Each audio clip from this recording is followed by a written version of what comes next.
Merci. Alors, bonjour à tout le monde. Ce matin, ça fait un bout de temps qu'on essaie de coordonner les astres pour que je puisse venir ici aujourd'hui. Et finalement, même hier, je n'étais pas sûr si c'était pour fonctionner. Je me sentais pas bien, mais Seigneur, que je vais très bien. Puis ça aurait pris vraiment quelque chose de tough pour m'empêcher de venir parce que j'avais vraiment le goût de venir. J'aime visiter les églises, j'aime enseigner la parole de Dieu. Alors, c'est pas un fardeau, là. Je suis très content d'être avec vous ce matin. J'avais hâte de vous voir.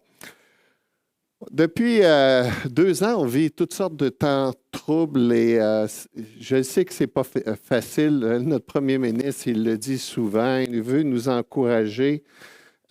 Mais pour l'Église aussi, c'est même peut-être un défi plus grand que l'ensemble de la société parce qu'on essaie de vivre ensemble vraiment l'Évangile, de vivre la vie d'une famille, d'une Église. Et là, d'être séparés comme ça, c'est difficile. Par exemple, moi, j'ai 5 enfants, j'ai 15 petits-enfants et ça fait 2 ans qu'on ne s'est pas réunis tout le monde ensemble. Et ça me manque, hein, j'ai hâte, surtout moi, là. Un très paternel.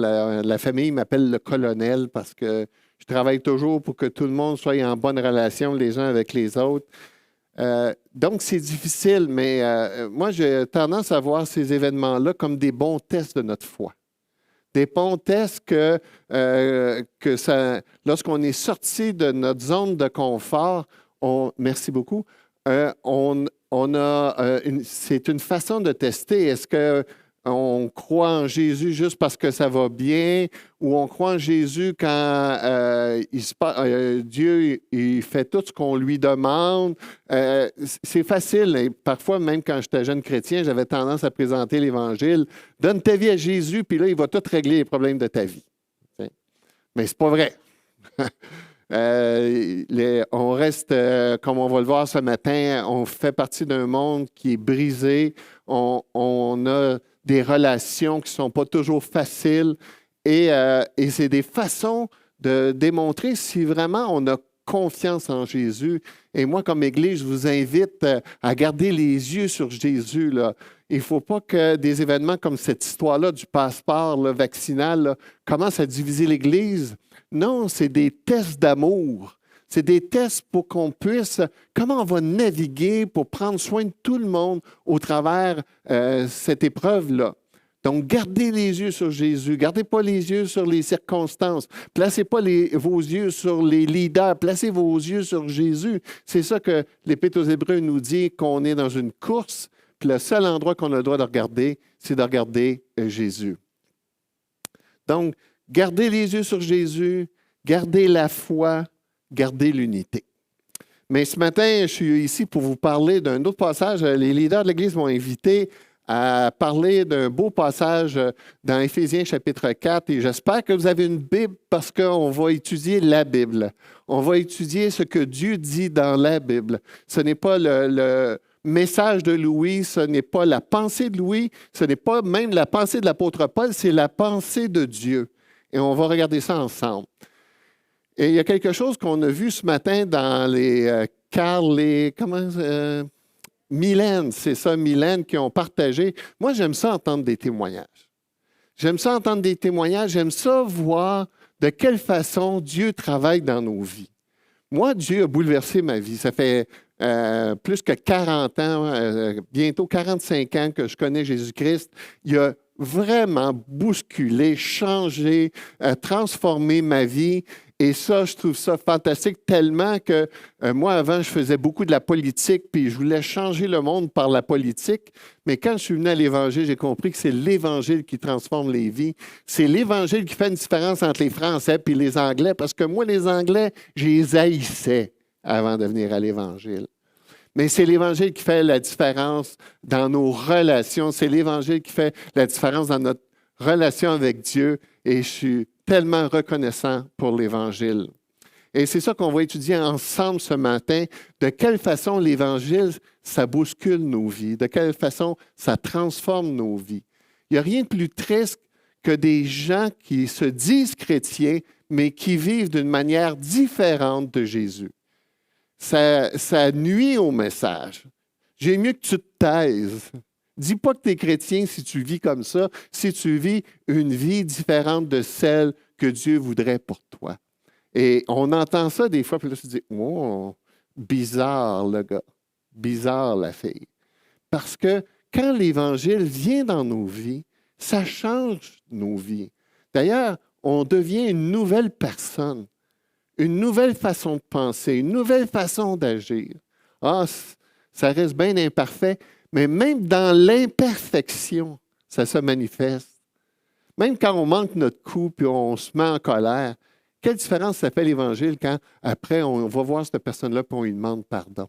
Ça aussi, c'est la manifestation de la nouvelle vie. Donc, quand l'Évangile rentre dans nos vies, ça bouscule nos vies, ça bouscule l'Église. Et même, c'est ça, c'est fantastique, parce que quand l'Église vit l'Évangile, ça a un témoignage puissant autour de nous. C'est Jésus qui a dit, c'est à l'amour que vous aurez les uns pour les autres qu'on reconnaîtra que vous êtes mes disciples. Ce n'est pas par la théologie, ce n'est pas par le discours, c'est par une vie transformée de relations. Ça change nos relations dans le mariage.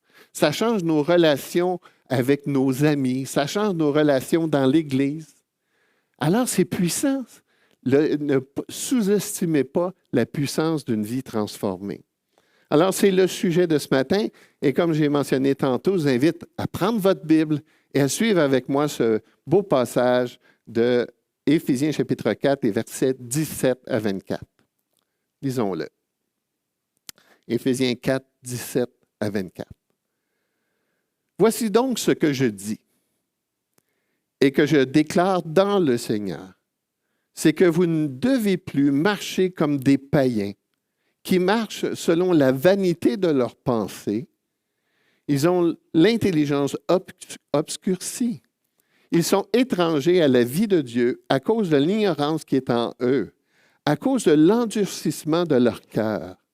Ayant perdu tout sentiment, ils se sont livrés à la dissolution pour commettre toute espèce d'impureté jointe à la cupidité. Mais vous, ce n'est pas ainsi que vous avez appris Christ.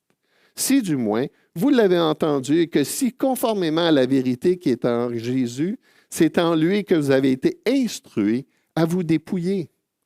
Eu égard à votre vie passée, du vieil homme qui se corrompt par les convoitises trompeuses, être renouvelé dans l'esprit de votre intelligence et à revêtir l'homme nouveau, créé selon Dieu, dans une justice et une sainteté que produit la vérité. L'Épître aux Éphésiens, c'est d'ailleurs un des livres les plus fantastiques qu'on retrouve dans le Nouveau Testament. Et je me souviens, j'ai prêché ce livre-là il y a une trentaine d'années. C'est un des premiers livres que j'ai enseigné par exposition à l'Église. Et j'avais choisi ce livre-là en particulier parce qu'il nous parle de l'Église. Il nous décrit l'Église. Il nous donne comme le blueprint, les plans, à quoi ressemble l'Église et de quelle façon l'Église va fonctionner. Ce livre est séparé en deux parties. La première nous parle des grandes doctrines qui caractérisent l'Église, mais à partir du chapitre 4, il nous parle des implications pratiques de ce que ces grandes doctrines-là vont faire dans nos vies.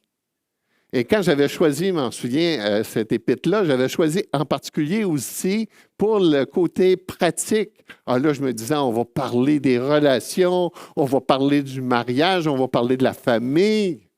Mais j'avais pas été vraiment conscient, parce que j'étais jeune à cette époque-là, pas beaucoup d'expérience, qu'il y avait 3 chapitres doctrinales en premier. Puis à vrai dire, là, quand je suis rentré là-dedans, il y a eu des dimanches, là, franchement, là, j'avais chaud. Puis là, les gens réagissaient. « Ouais, c'est quoi ça, l'élection, prédestination? » là? Wow! C'était tough, là. À chaque semaine, là, je recevais beaucoup de commentaires. Mais là, ce matin, on est dans la partie pratique, la partie agréable. Alors, juste dans le passage précédent, il amorce cette nouvelle partie, cette partie pratique, et j'aime comment Paul l'introduit. Au verset 17, il dit, « Voici donc », après avoir enseigné toutes ces belles vérités-là, là, il dit, en conséquence, voici comment est-ce que ça transforme votre vie. Voici les changements que ça va produire. C'est comme la doctrine n'est pas séparée de la pratique. Et il fait la même chose. Dans les passages précédents, il va parler de l'unité de l'Église, il va parler des dons spirituels de l'Église, et à partir du verset 17, il va parler de la sainteté de l'Église ou de la sanctification de l'Église. Il fait encore la même conjonction. Verset 17, « Voici donc ce que je dis ». Verset 1 du chapitre 4, il dit « Je vous exhorte donc ». Et au verset 17, il dit « Voici donc ce que je dis ». Deux conjonctions qui disent la même chose et qui parlent encore une fois des conséquences pratiques de ce que ces grandes doctrines-là sont pour la vie de l'Église. Donc, voici ce que je déclare dans le Seigneur. Ce n'est pas ma pensée, ce n'est pas son opinion, c'est qu'est-ce que Dieu veut pour nos vies. C'est ce que Dieu veut pour cette Église. Il va nous parler comment est-ce que l'Évangile nous sanctifie. Peut-être que vous êtes un jeune croyant, puis ce mot-là, vous ne le connaissez pas, la sanctification. La sanctification, c'est un mot théologique qui parle d'une transformation. D'une transformation à ce que nous sommes dans la présence de Dieu et ce que nous sommes dans la pratique. C'est une vie pratique qui se transforme graduellement, progressivement, pour qu'on devienne conforme à ce que nous sommes dans le ciel. Ce que nous sommes dans le ciel, nous sommes déclarés justes à cause de Jésus. La justice de Jésus a été transférée sur nous et aux yeux de Dieu, nous sommes blancs comme neige. Ça, c'est notre position dans le ciel. Et c'est pour ça d'ailleurs que si vous deviez mourir aujourd'hui, vous seriez envoyé directement dans la présence de Dieu, non pas à cause de vos œuvres, non pas à cause de votre vie, mais à cause de ce que Jésus a fait pour vous.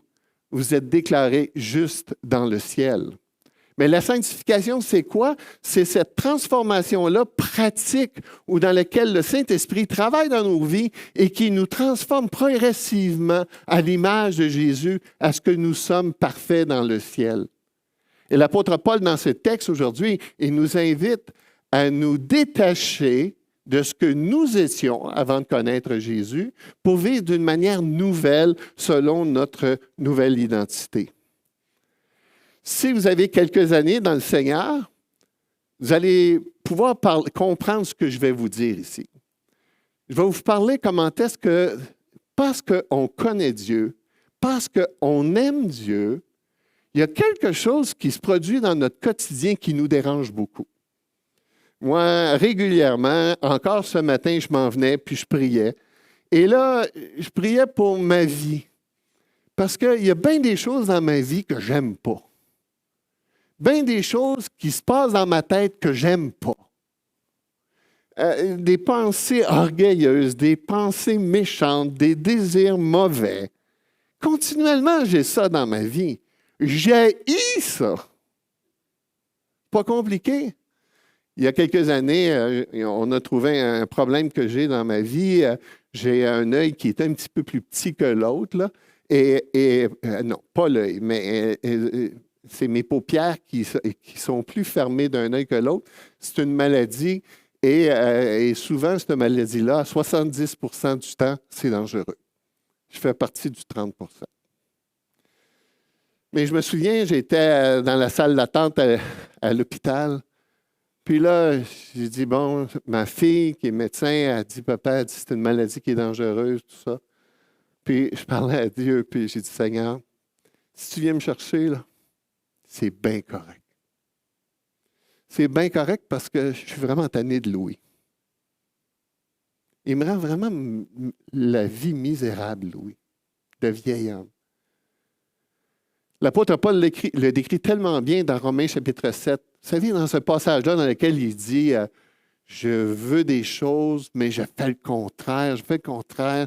Il y a comme une lutte continuelle. Les non-croyants ou ceux qui ne connaissent pas Dieu, ils ne connaissent pas ça, cette lutte-là. Nous, on la connaît parce qu'on aime Dieu, parce que l'Esprit de Dieu nous habite. Et là, quand il y a cette bataille-là quotidienne, puis là, à l'hôpital, je me disais, je l'aurais pu. Je vais être avec Dieu en train de chanter des gospels avec Saint-Pierre dans le ciel. Ça va être fantastique. Mais voyez-vous, je ne suis pas parti. Dieu a dit, tu as encore du travail à faire, un job, un service. Et là, je continue avec mon combat continuel. Mais il y a une bonne nouvelle, c'est que dans ce passage-là ici, il nous donne des outils, il nous donne des principes pour pouvoir être capable de dire non à mort l'ancienne vie et go pour la nouvelle vie. Aller vers, j'aime ça cette expression-là, aller vers la vie. Ce matin, dans ma lecture, j'étais dans Jean chapitre 10. Je suis venu afin que mes brebis, quoi? Aient la vie. Ah! Ça sonne tellement bien. Jésus veut qu'on ait la vie et la vie en abondance. C'est ça le désir de Dieu.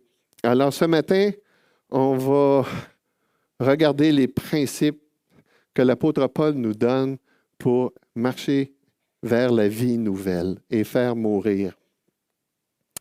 L'apôtre Paul, il nous donne cette exhortation-là, verset 17. Voici donc ce que je dis et ce que je déclare dans le Seigneur. C'est que vous ne devez plus marcher comme les païens qui marchent selon la vanité de leurs pensées. C'est un commandement, un impératif. Paul est clair. Vous ne devez plus marcher comme ça. Vous avez compris l'Évangile? Vous avez compris qui est Jésus? Vous avez la connaissance? Et ce n'est pas normal pour un chrétien de vivre selon les principes de son ancienne vie, mais qu'on devrait saisir les principes de la nouvelle vie. Dans le texte, l'apôtre Paul va utiliser l'expression « païen ». La Bible l'utilise de deux façons différentes. L'une, lorsqu'il veut faire une distinction entre les Juifs et les non-Juifs. Mais à d'autres moments, il l'utilise pour faire référence à ceux qui ne connaissent pas Dieu, à ceux qui ne sont pas sauvés, à ceux qui n'appartiennent pas à Jésus. Et c'est le contexte qui détermine quelle des deux définitions on doit utiliser. Et dans le texte ici, païen est utilisé comme ceux qui ne connaissent pas Dieu. On a tendance des fois, je ne sais pas, il me semble que les Québécois avaient tendance à être comme un païen. C'est quelqu'un qui ne connaît pas Dieu. Alors, c'est le sens de ce qui est utilisé ici dans le texte. Mais avant de voir le texte, prions quelques instants. Seigneur Jésus, quel privilège d'ouvrir ta parole qui est vivante, efficace, qui travaille d'une manière qu'il n'y a pas un journal ou un livre sur la terre peut faire. C'est parce qu'elle est vivante, parce que ton Saint-Esprit l'a inspirée. Et merci qu'on l'a encore dans nos mains. Même, Seigneur, si on est menacé par toutes ces pensées-là modernes aujourd'hui qui veulent déclarer la Bible comme un livre archaïque, un mythe ou une diffamation. Non, Seigneur, c'est vraiment ta révélation. Et ce matin, je te prie parce que qu'on puisse saisir ta grâce pour marcher en nouveauté de vie. Donne-nous, Seigneur, de saisir puis de comprendre ta volonté au travers de ta parole. Dans le nom de Jésus. Amen. Très bien. Alors, premier passage ici, il nous parle, la première section du livre de ce passage-là, c'est la description ou les caractéristiques de l'homme sans Dieu. La première raison pour laquelle l'apôtre Paul ne veut pas qu'on marche selon à l'image des païens, c'est parce qu'ils ont une vie tellement différente de nous. ils ont des valeurs, ils ont une moralité, ils pensent d'une manière tellement différente de nous, on ne peut pas marcher selon cette manière-là. Ça va à l'encontre de notre nouvelle identité. Il nous dit ici, premièrement, ce qui caractérise la vie de ceux qui ne connaissent pas Dieu, c'est que, premièrement, ils ont des pensées différentes. Le texte nous dit ici, toujours au verset 17, qui marchent selon la vanité de leurs pensées. C'est ce qui les caractérise. Ils sont plus intéressés par leur pensée que par la pensée de Dieu. Ils ne cherchent pas la volonté de Dieu. Ils ne cherchent pas à savoir qu'est-ce que Dieu veut. Ils sont même dérangés par qu'est-ce que Dieu désire. Comme je l'ai mentionné dans ma prière, avec tout ce projet de loi qu'on a présentement au niveau fédéral, ce projet de loi sur les thérapies de conversion, c'est 6, et il y a des très bonnes choses dans cette loi-là qu'on est d'accord avec. Mais ce qui est dérangeant dans cette loi-là, il mentionne en préambule que la pensée homme et femme, la pensée binaire, c'est un mythe. Ce que Dieu dit dans sa parole, ce que Dieu dit au sujet du mariage, c'est un mythe. En réalité, c'est pas ça. Si tu penses d'une manière différente, si tu as des désirs qui sont différents, c'est correct. Va selon ce que tu ressens. Va selon tes pensées. Le mot ici, pense, la vanité de leurs pensées pourrait être traduit par sottise. Par la sottise de votre pensée. La version du Sommeur dit par vos pensées vides de sens. Les hommes qui sont sans Dieu, écoutez bien ceci, les hommes qui sont sans Dieu, ils ont perdu le GPS. Vous savez, hein, tout le monde a ça, des GPS, là. Hein? Même les gens qui ne sont pas très techniques, ils veulent un GPS. Alors, puis le problème avec les GPS, c'est que là, on ne sait plus notre chemin si on n'a pas de GPS. Mais ça, c'est un autre problème. C'est comme les téléphones. Hein? Les numéros de téléphone, on les apprenait par cœur aujourd'hui. Il faut que tu aies ton agenda, sinon tu n'as pas de tête. Mais c'est ça, c'est que quand tu suis ton GPS puis tu perds le contact, tu es rendu dans le bois, là, tu ne sais pas dans quelle direction aller. Mais l'homme sans Dieu, c'est exactement là où il est. C'est quoi le chemin du bonheur si tu ne connais pas Dieu? C'est quoi tes relations humaines? Comment tes relations humaines vont fonctionner si tu ne connais pas Dieu? C'est en étant connecté à Dieu que là, tu comprends, lui, ton Créateur, te donne la direction pour savoir où aller. Mais ceux qui ne sont pas connectés avec le Créateur, eh bien, il n'y a plus de fin. C'est le brouillard total, c'est l'obscurité. Le mot ici, vide de sens, c'est l'idée que ça ne donne pas ce que tu attends. Tu voudrais être heureux, tu prends une direction, mais tu n'es pas heureux. Parce que tu es dans le brouillard, tu essaies toutes sortes de choses, puis les choses que tu essaies, ça ne livre pas la marchandise. C'est finalement, là, tu n'y as pas goûté au bonheur. Ou si tu y as goûté, tu n'y as pas goûté pour longtemps. Donc, première chose qui caractérise les hommes sans Dieu, c'est des pensées qui sont contraires à Dieu, des pensées qui sont vaniteuses. Verset 18, deuxième chose qui caractérise les gens qui ne connaissent pas Dieu, c'est une foi ou des croyances qui vont à l'encontre, encore une fois, de celle de Dieu. Il dit au verset 18, « Ayant perdu tout sentiment, ils se sont livrés à la dissolution pour commettre toute espèce d'impureté jointe à la cupidité. » Ils ont l'intelligence obscurcie. Ils ont l'intelligence dans la noirceur. Obscurci pourrait être traduit par assombri, ténébreux. Étant encore une fois déconnecté de Dieu, ils n'ont pas de bonne direction. J'aime tellement ce passage-là. On pourrait juste étudier ce passage-là pour nous convaincre ce qui caractérise l'homme sans Dieu. C'est ce passage dans Romains chapitre 1. Hein. Il dit, ils sont donc inexcusables, puisqu'ayant connu Dieu, entendu parler de Dieu, ils ne l'ont point glorifié comme Dieu. OK, ils entendent parler de Dieu, mais ils ne veulent pas aller dans la direction de Dieu. Et ils ne lui ont point rendu grâce. Regardez, plus de GPS. Mais ils se sont égarés dans leurs pensées et leur cœur, sans intelligence, a été plongé dans les ténèbres. Se vantant d'être sages, ils sont devenus fous. Ils ont changé la gloire du Dieu incorruptible en image représentant l'homme corruptible, des oiseaux, des quadrupèdes et des reptiles. C'est incroyable. Hein? Ils ont entendu parler de Dieu, puis ils ont dit non à Dieu. Et qu'est-ce que ça a produit? Ils sont devenus confus. Ils ne savent plus quelle direction aller. Ils ne savent pas quoi faire. Et pire que ça, et on voit ça encore dans la pensée aujourd'hui, ils sont fiers de ne pas être connectés à Dieu. Hein? Combien de fois vous entendez ça? Ils disent, nous, on n'a pas besoin de béquilles. C'est bien plus qu'une béquille que tu as besoin. Tu as besoin d'un roc pour ta vie. Et le roc, c'est Jésus. Parce que sans le roc de Jésus, là, t'es fou.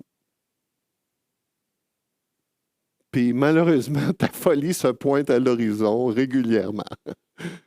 Parlez-en à ma femme. Parce que c'est ça, c'est comme on est en train de le voir, il y a quelque chose en moi qui n'a pas encore été régénéré, transformé, puis qui m'attire toujours dans la direction des païens et inévitablement vers la folie. Ils ont l'intelligence obscurcie. Non seulement ils ont l'intelligence obscurcie, ils sont étrangers à la vie de Dieu. Verset 18b. Étrangers à la vie de Dieu, c'est bien normal, étrangers à la vie de Dieu. Ils ne sont pas connectés à Dieu. Ils ne sont pas en relation avec Dieu. Dieu n'est pas présent dans leur vie, dans leur quotidien. Puis non seulement il n'est pas présent, mais ils ne veulent même pas. Tu leur parles de Dieu, là, puis t'es mélangé, toi, t'es fou. La Bible dit que c'est eux qui sont fous, mais eux, ils disent que c'est nous qui sommes fous. Puis c'est normal que... Hein, l'apôtre Paul dit dans Corinthiens que la prédication de l'Évangile, c'est une folie pour ceux qui périssent. Ils sont comme Pharaon. Pharaon qui... non, c'est ça, dans Éphésiens. On a besoin de la lumière de Dieu. Il dit que le Dieu de notre Seigneur Jésus-Christ, le Père de gloire, vous donne un esprit de sagesse, de révélation dans sa connaissance et qu'il illumine les yeux de votre cœur. On a besoin que ce soit Dieu, d'être connecté à Dieu pour comprendre ce qui se passe dans notre cœur puis dans nos vies. Et si on n'est pas connecté à Dieu, on est étranger à Dieu. Comme Pharaon. Pharaon, qui est l'Éternel pour que j'obéisse à sa voix en laissant aller Israël? Je ne connais point l'Éternel et je ne laisserai point aller Israël. Hein, puis pourtant, là, il en a vu des miracles, là. Il a vu les plaies. Il a vu des vies transformées. Et pourtant, il ne veut pas aller là. Non, je ne veux rien savoir de Dieu. Il a le cœur endurci. Verset 18c, il nous dit non seulement qu'ils ont une intelligence obscurcie, qu'ils sont étrangers à la voix de Dieu, c'est à cause de l'ignorance qui est en eux. Ils sont ignorants parce qu'ils sont déconnectés avec Dieu. Et à cause, naturellement, à la fin du verset 18, à cause de l'endurcissement de leur cœur. Un cœur Dieu, un cœur dur, un cœur que si le Saint-Esprit ouvre pas, si le Saint-Esprit illumine pas, Ils vont rester dans cet endurcissement-là. Et c'est d'ailleurs tout ça qui est enseigné dans le chapitre 1 de l'Épître aux Éphésiens, dans le chapitre 1, quand il nous parle de l'élection, quand il nous parle qu'on a été élus avant la fondation du monde, qu'on a été prédestinés. Ça prend un miracle de Dieu pour briser cette façon de penser, cette façon de réagir, cette orientation dans ta vie, puis l'endurcissement du cœur. Comme le psaume nous le dit ici. Le psaume 14, « L'Éternel du haut des cieux regarde les fils de l'homme pour voir s'il y a quelqu'un qui soit intelligent, qui cherche Dieu. » Mais il dit non. Tous sont égarés, tous sont pervertis. Il n'en est aucun qui fasse le bien, pas même un seul.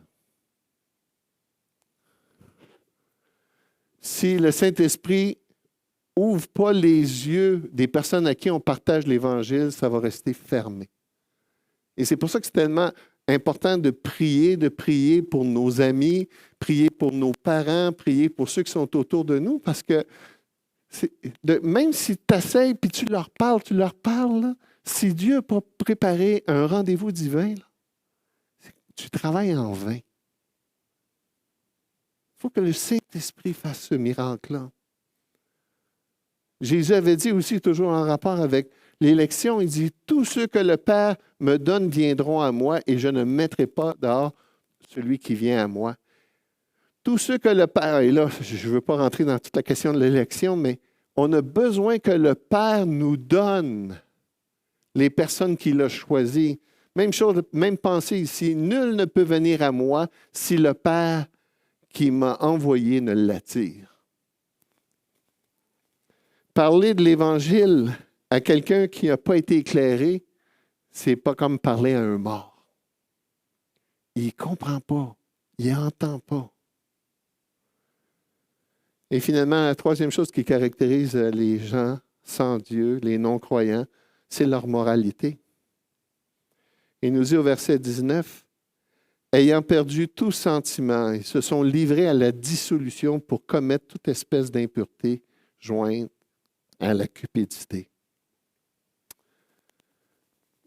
L'apôtre Paul s'adresse aux Éphésiens. Dans l'Église, pas dans l'Église, mais dans la ville d'Éphèse, c'était un des centres d'idolâtrie, de perversion, d'immoralité.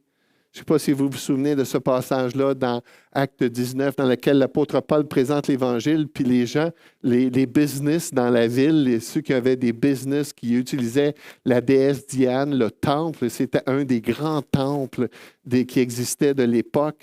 L'apôtre Paul, en présentant l'Évangile, ça nuisait à la business.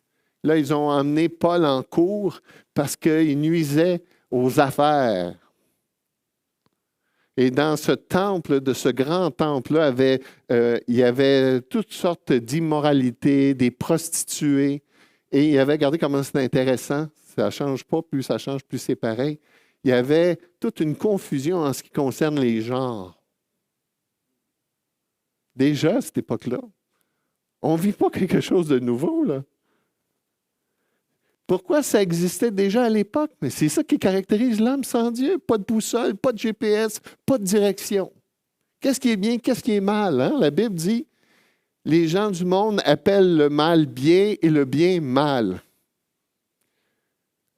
Dieu dit à Jonas qu'ils ne savent pas discerner leur droite de leur gauche. Le mot dissolution ici, ça veut dire dérèglement. Une vie qui ne s'encombre pas de normes personnelles, qui n'a pas de normes sociales. Il n'y a pas ce qui est bien, qui est mal. Moi, là, tu as le goût de faire ça, go, vas-y. C'était ça à l'époque et c'est ça aujourd'hui. L'apôtre Pierre nous en parle ici, il dit, c'est assez en effet d'avoir dans le temps passé accompli la volonté des païens. Encore une fois, ici, il est utilisé dans le sens de ceux qui ne connaissent pas Dieu, en marchant dans la dissolution. Comme je l'ai dit tantôt, le mot dissolution veut dire aussi dérèglement. Pour passer marchant dans la dissolution, les convoitises, l'ivrognerie, les excès de manger et du boire et des idolâtries criminelles. Les gens sans Dieu, c'est là qu'ils sont. C'est ça qui caractérise leur vie. La vanité, la pensée égocentrique, l'ignorance de la vérité et la dissolution conduisent inévitablement vers la sensualité et la pratique de toute espèce d'impureté jointe à la cupidité. Ainsi se trouve l'homme sans Dieu. Et l'apôtre Paul nous dit, vous ne devez plus marcher comme les païens. Ça ne caractérise pas l'homme nouveau, l'homme né de l'esprit. Et là, il va nous en parler. Est-ce que j'ai le droit de ne pas regarder l'heure? Non. Mais c'est tellement bon de voir qu'à partir du verset 20, il nous parle de cette nouvelle vie. Mais vous, pas eux, mais vous, nous, ce n'est pas ainsi que vous avez appris Christ. Et là, il va mettre en contraste justement leurs pensées, leur confusion pour parler et qui sont étrangers à la vie de Dieu. Puis là, il va nous parler de qu'est-ce que ça fait d'être en relation avec Dieu, d'être en communion avec Dieu. Comment est-ce que ça change notre façon de penser, ça change notre façon de vivre. Les premiers étaient ignorants des vérités de Dieu. Maintenant, nous, on comprend les vérités de Dieu. Il y a tout un contraste. L'un est moralement et spirituellement dissolu, honteux. L'autre semble être sensible au péché et à ses conséquences. L'un est dépravé dans ses pensées et l'autre est renouvelé dans ses pensées. Paul, il nous dit, il y a de l'espoir. Que ceux qui veulent marcher selon la volonté de Dieu, c'est possible. Alors, au verset 20, il nous dit la première chose qui caractérise ceux qui connaissent Dieu. Il nous dit ici qu'ils sont différents. Mais vous, ce n'est pas ainsi que vous avez appris Christ, si du moins vous l'avez entendu, et si conformément à la vérité qui est en Jésus. Deux verbes, apprendre et entendre. Et ils font référence à des actions passées. Ils font référence à notre nouvelle naissance. Ils font référence à notre conversion. Ils font référence que quand on était réconcilié avec Dieu, mais vous avez entendu la voix de Dieu, vous avez obéi à la voix de Dieu, vous avez compris la volonté de Dieu. Vous ne pouvez plus marcher et vivre comme ça. Ça va à l'encontre de qui tu es. Les chemins du monde et les chemins de Dieu sont incompatibles. Christ est le centre de la vie du croyant, autant que l'homme non régénéré est lui-même égoïste et centré sur lui. Nous, on déplace nos regards de nous-mêmes pour les placer sur Dieu. Galates 2:20 nous parle justement de cette nouvelle vie. J'ai été crucifié avec Christ et si je vis, ce n'est plus moi qui vis. Je ne suis pas centré sur moi. Écoutez bien ça, là, les chrétiens, là. J'entends tellement de monde te dire « ma liberté, mes privilèges, t'en as plus. » T'appartiens à Christ, t'es esclave de Christ. Et si tu n'es pas esclave de Christ, tu vas être malheureux. Tu vas chialer. Hey, dans l'Épître aux Hébreux, quand il parle des croyants qui sont persécutés, il dit ici qu'ils ont accepté volontairement qu'on leur prenne leurs biens. Wow! Touche pas à mon char. Mes bébelles. C'est pas ton char, c'est pas tes bébelles, c'est ses bébelles. C'est vrai. On est préoccupé par ce que Dieu veut. Et c'est pour ça que quand l'Évangile est rentré, là, qu'on lit ça là, dans Acte 2, puis qu'on voit là, qu'il y a 3000 personnes qui se sont converties, puis ces 3000 personnes qui se sont converties, là, ils ont été rejetés par la société, rejetés par leur famille. C'est pour ça qu'ils ont mis tout en commun. Parce qu'ils perdaient leur job, ils perdaient leur famille, ils se retrouvaient sans ressources. Et qu'est-ce que l'Église fait? Elle partage ses ressources. Hey, non, inquiète-toi pas, viens vivre chez nous. Wow! Souvenez-vous, hein? C'est à l'amour qu'on aura les uns pour les autres qu'on reconnaîtra que vous êtes mes disciples. C'est que là, wow! Viens chez nous, j'ai de la bouffe pour toi. On va être moins gros. C'est juste ça, là. On va partager ensemble. Parce qu'on n'est pas centré sur nous, on est centré sur Christ. Ce n'est plus moi qui vis, c'est Christ qui vit en moi. Et si je vis maintenant dans la chair, je vis dans la foi au Fils de Dieu qui m'a aimé, qui s'est livré lui-même pour moi. Dieu a été tellement généreux envers moi qu'il n'y a pas d'autre chose à faire que d'être généreux pour Dieu.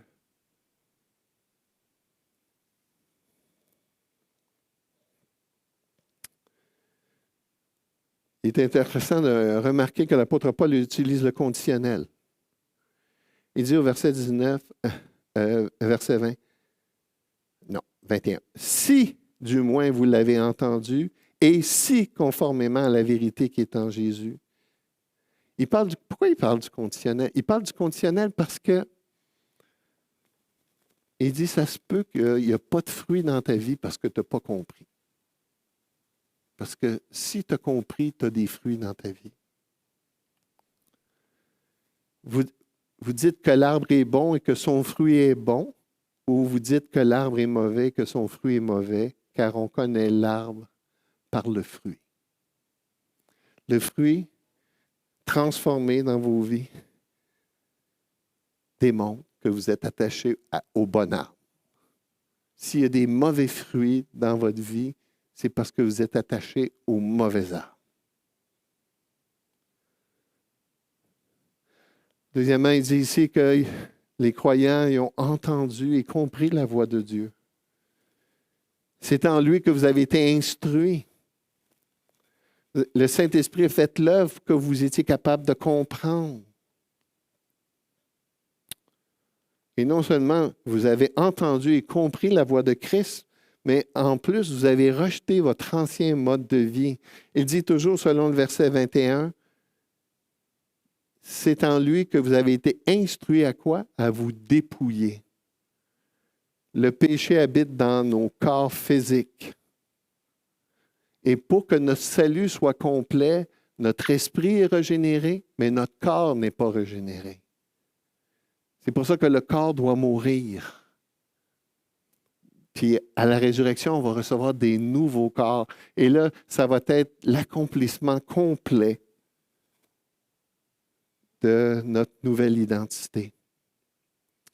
À dépouiller, eu égard à votre vie passée, du vieil homme qui se corrompt par ses convoitises non trompeuses.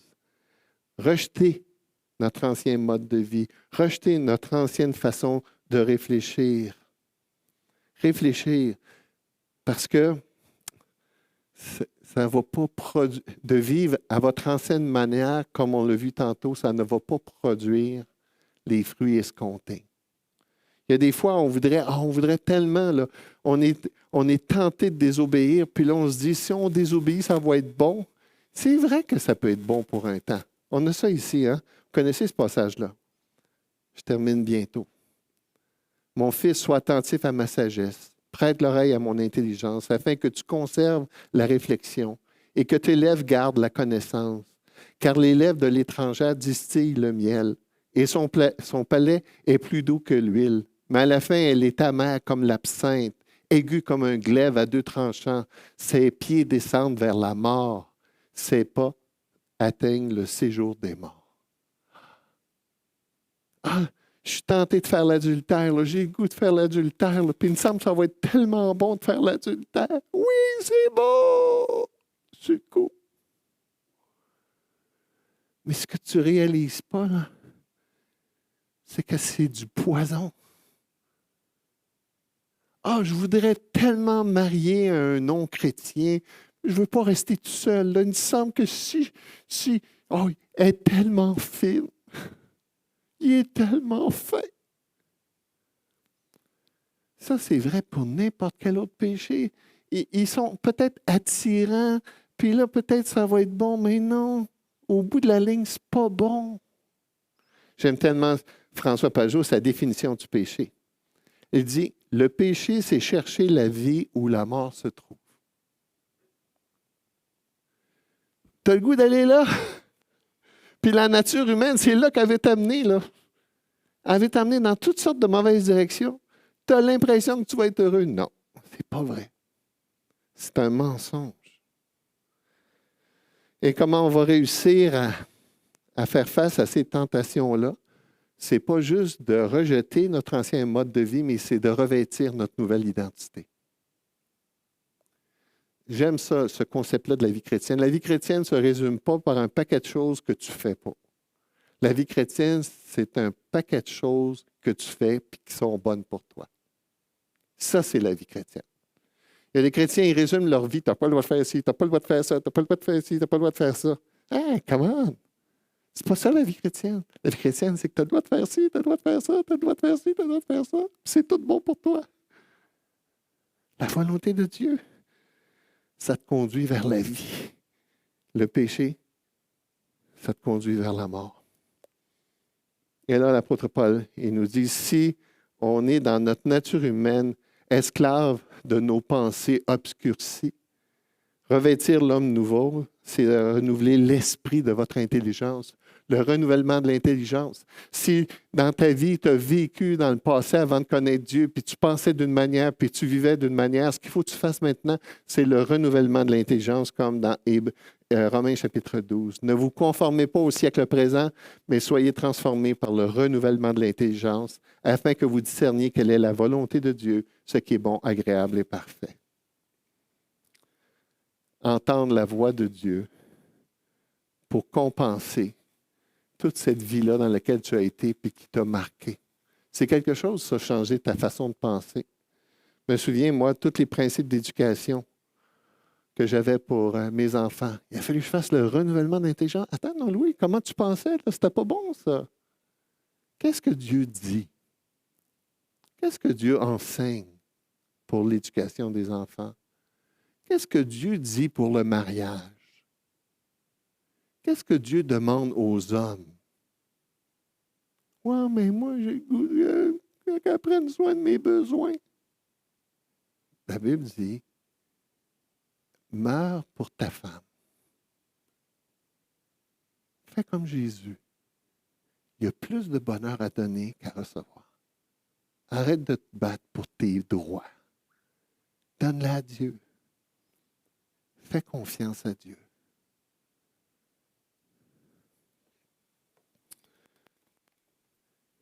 Quand j'étais jeune, j'ai fait du scoutisme. Ça, c'était une autre époque. Et dans le scoutisme, l'uniforme, c'est important. Quand tu mettais ton uniforme, il fallait toujours que tu la places comme il faut, ton foulard bien roulé. Pourquoi? Parce que tu es en train de communiquer un message par la façon dont tu mets ton uniforme et que tu portes ton uniforme. Les chrétiens, la façon dont on vit, envoie un message à ceux qui sont autour de nous. Et nous sommes invités à envoyer le bon message, qu'on va ressembler un peu plus à Jésus dans notre façon de parler et dans notre façon d'agir et notre façon de penser. Prions. Seigneur Jésus, merci pour, encore une fois, les Écritures qui nous ramènent à l'ordre et qui nous expliquent pourquoi. Tu es vraiment un Dieu merveilleux, Jésus. Merci de m'avoir sauvé. Merci que tu m'as donné de l'intelligence et que Jésus, aujourd'hui, je sais où je m'en vais. Je sais ce que je dois faire. Je te prie, Seigneur, pour ceux qui ce matin étaient tentés ou même qui vivent dans la désobéissance, que Seigneur, ils puissent faire cette décision. Premièrement, s'ils n'ont pas compris ton salut si grand, si merveilleux, Jésus, ouvre leurs yeux, leur intelligence pour qu'ils comprennent. Et viens, Seigneur Jésus, bousculer leur vie afin qu'ils puissent te ressembler. Amen. Merci beaucoup pour ce